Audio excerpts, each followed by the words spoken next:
জয় যিশু। প্রভুর বাক্য বলে যাকব 1:26 যে ব্যক্তি আপনাকে ধর্মশীল বলিয়া মনে করে আর আপন জিহ্বাকে বল্গা দ্বারা বশে না রাখে, কিন্তু নিজের হৃদয়কে ভুলায়, তাহার ধর্ম অলিক। আমিন।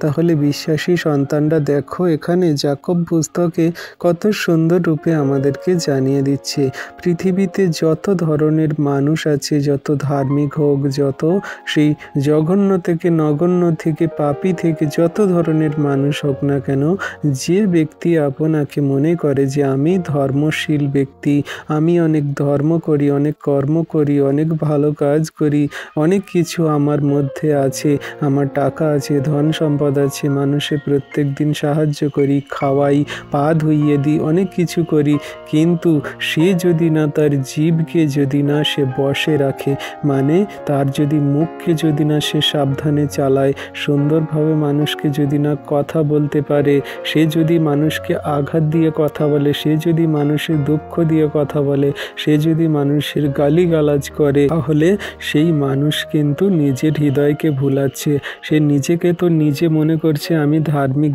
ব্যক্তি, আমি অনেক মানুষের সাহায্য হেল্প করি, ঈশ্বর প্রভু অনেক আমাকে আশীর্বাদ করবে, কিন্তু প্রকৃত রূপে তার ধর্ম অলিক, মানে তার সামান্য কোনো কিছু ধার্মিকতা নেই বা কোনো কিছু ঈশ্বরের আশীর্বাদ নেই।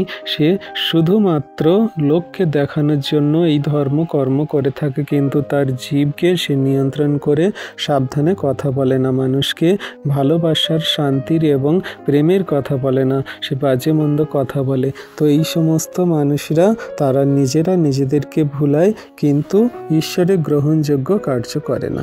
ঈশ্বর প্রভু আপন বাক্যে সকলকে আশীর্বাদ করুন। আমিন।